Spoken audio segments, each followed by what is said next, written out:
करेण वीणां परिवादयन्तीं तथा जपन्तीमपरेण मालां मरालपृष्ठां संसन्नविष्टां सरस्वतीं तां शिरसा नमामि। सभी श्रोता बंधुओं को सादर प्रणाम करते हुए पिछले भाग में हमें बताना चाहते हैं कि पांचवें भाग में ये छठा भाग है। 7 दिन का भागवत सप्ताह संपन्न होते ही एक दिव्य पुरुष उत्सात गांठ के बांस से प्रकट हो गया और गोकर्ण जी को प्रणाम करने लगा और उसके बाद में हाथ जोड़कर गोकर्ण जी के सन्मुख धुंधकारी ने भागवत की बड़ी सुंदर महिमा गाई। और अब उसके आगे की कथा श्रीमद् भागवत महापुराण के महात्म की मैं व्याख्या कर रहा हूं, आप सुने। श्री राम जय जय राम। धन्य है भागवत कथा, जिसने मुझ जैसे पतित प्रेतात्मा को भी परम पुनीत बना दिया।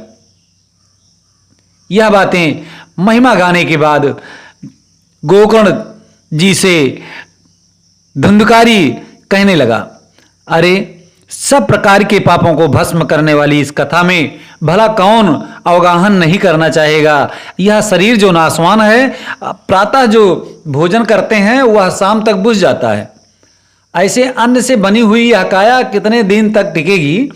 ऐसी अनित्य काया को पाकर जो नित्य शाश्वत परम तत्व को जान ले, उसी मानव की मानवता सार्थक है।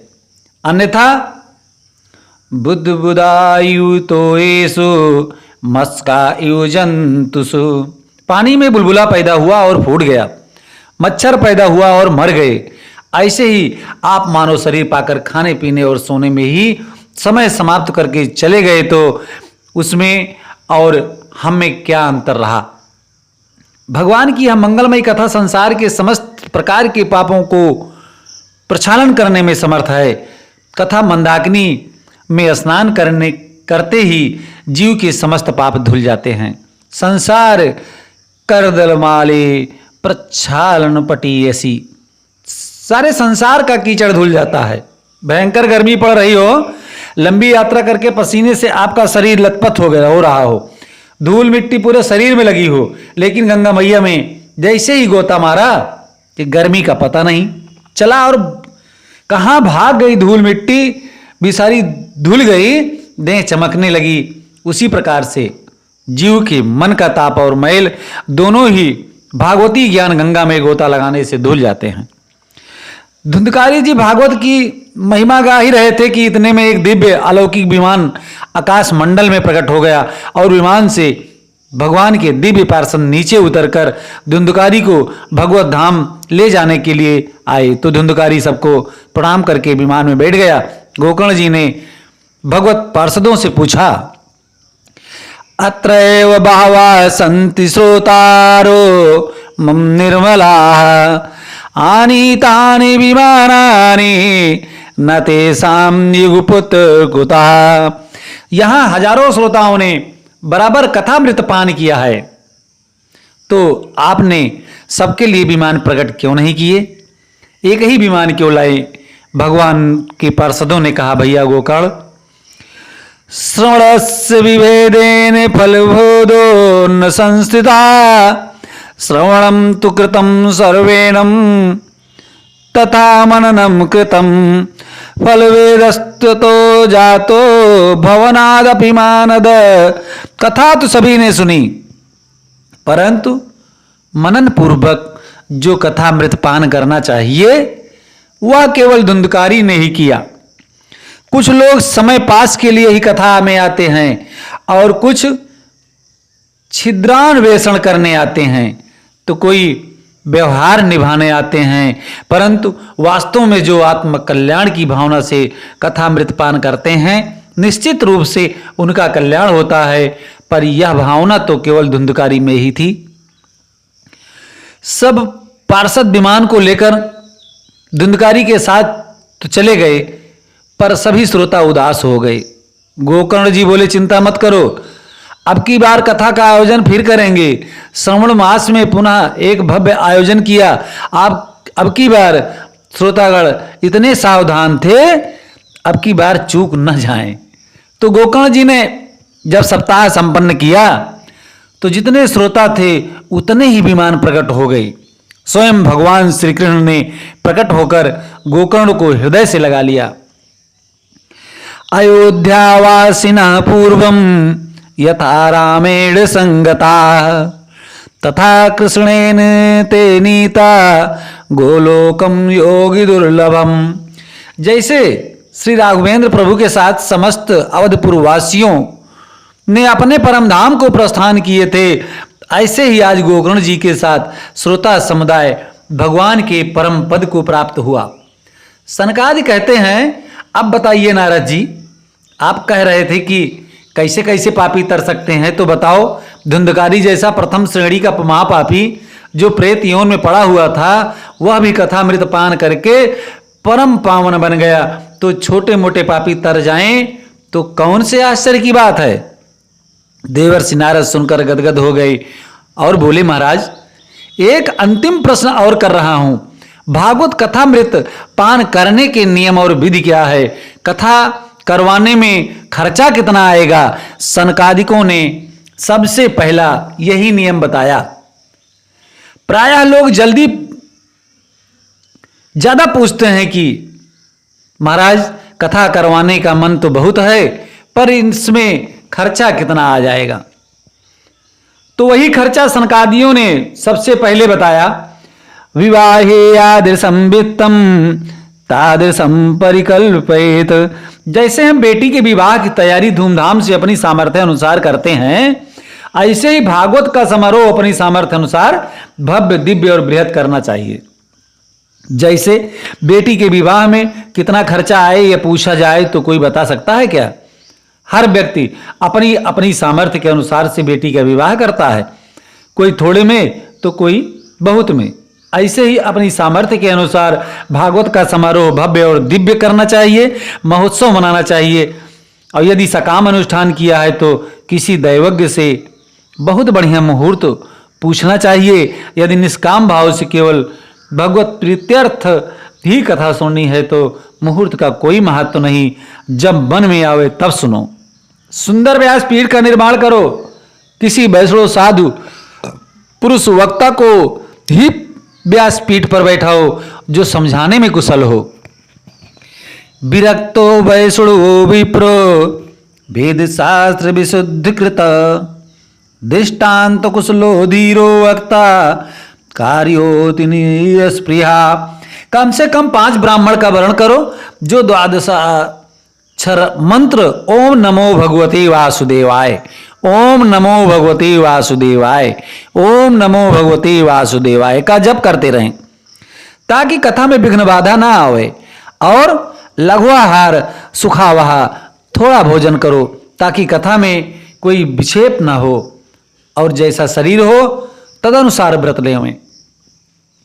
भोजनम तु वरम मन्ये कथा श्रवण कार्यकम नोपवासो वरा प्रोक्ता कथा विघ्न करो यदि। उपवास रखने से कथा में यदि कोई बाधा उत्पन्न होती है तो वह उपवास की कोई आवश्यकता नहीं है। प्रेम पूर्वक भोजन करके आवें। लक्ष्य यह है कि कथा मृत में जैसे जैसे प्रीति को सुनने में जितना आनंद आवे, जो ऐसा ही शरीर के सामर्थ्य अनुसार नियम लेवें, वक्ता और साक्षात सुखदेव जी का दर्शन करें। सुख रूप प्रबोधज्ञ सर्वशास्त्र विशारद एकता प्रकाशेन मद ज्ञानम विनाशाय। इस भावना से सुखरूप व्यास का और व्यासपीठ का पूजन करें। कथा के समापन में श्रोता समुदाय खूब नाम संकीर्तन करें। जब नाम संकीर्तन की बात कही तो नारद जी ने अपनी बीड़ा को संभाल लिया। जितने श्रोता समुदाय में बैठे हुए भक्तजन थे वे अपनी अपनी योग्यता अनुसार संकीर्तन में भाग लेने लगे। प्रहलाद जी महाराज जी ताली बजाने लगे। उद्धव जी ने मंजीरा संभाल लिए, श्री देवर्षि नारद जी ने बीणा पर मालघोष राग छेड़ दिया। अर्जुन बड़े भारी संगीताचार्य हैं, उन्होंने उसी राग रागनी में आलाप करना प्रारंभ कर दिया, पर बिना ताल के राग अधूरा सा ही है। अतः देवराज इंद्र ने मृदंग पर थाप देना प्रारंभ कर दिया। सनकादिकों ने बीच बीच में जय हो बलिहारी बलिहारी कहकर संगीतकारों का उत्साह वर्धन करना प्रारंभ कर दिया। कहाई सुनाही अनुमोदन कराही। श्री सनकादिक मुनि सबका अनुमोदन कर रहे हैं। उसी क्षण सभी श्रोताओं के मध्य व्यासनंदन भगवान सुखदेव जी प्रकट हो गए और वह श्रीमद् भागवत के श्लोकों को अपने मधुर कंठ से गुनगुनाते हुए आनंद में झूमने लगे। अद्भुत व अलौकिक संकीर्तन होने लगा। प्रहलादस्तालधारी तरल गति तया चोधव कांस्यधारी वीराधारी सुरर्षि स्वर कुशलतया राग कर्तार्जुनो भूत इंद्रोवादीन मृदंगम जय जय सुकुरा कीर्तने ते कुमारा यत्राग्रे भावक्ता सर सर चनया व्यास पुत्रो बभूव। संगीत के 3 अंग हैं और वे कौन कौन है? गायन, वादन और नृत्य। गायन वादन करने वाले तो महापुरुष बहुत दिख रहे हैं, पर नाचने वाला कोई नजर नहीं आता। तो उस कमी को पूर्ण करने के लिए भक्ति महारानी अपने पुत्रों का हाथ पकड़कर संत समुदाय के बीच प्रकट हो गई और ताता थैया करके भाव में डूबकर नाच उठी। ननर्त मध्यतिकमेव तत्र भक्त्यादिकानां नटवस्तु तेजसाम् अलौकिकं कीर्तनमेत दीक्ष हरि प्रसन्नो अपि बचो अब्रवीत तत्।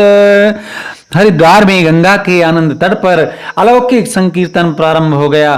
कोई ताली बजा रहा है, कोई नाच रहा है, कोई बीड़ा बजा रहा है, कोई मंजीरा बजा रहा है, कोई अपने मधुर कंठ से आलाप रहा है, तो कोई मृदंग पर थाप दे रहा है।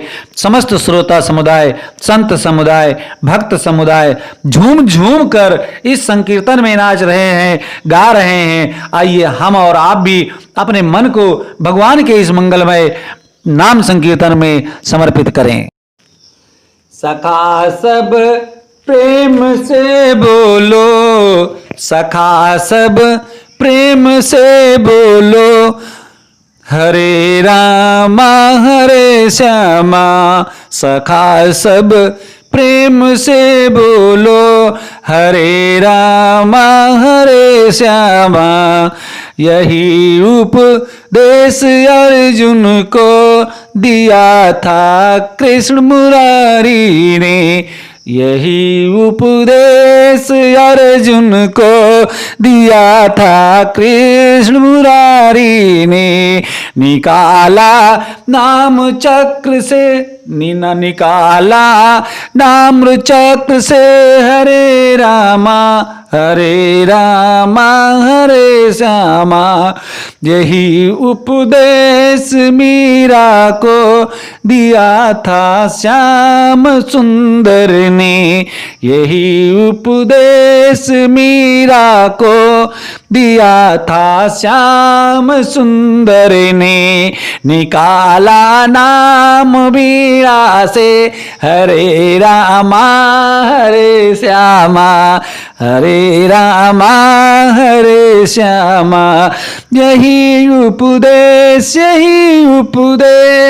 नारद को दिया था श्याम सुंदर ने। निकाला नाम बीड़ा से, निकाला नाम बीड़ा से, हरे रामा हरे श्यामा। सखा सब प्रेम से बोलो, हरे राम हरे रामा। बोलो आज के आनंद कंद भगवान की जय। बोलो सच्चिदानंद भगवान की जय। बोलो श्रीमद् भागवत महापुराण की जय। सभी श्रोता बंधुओं को प्रणाम करते हैं और अपने इस छठे भाग के विश्राम को देना चाहते हैं।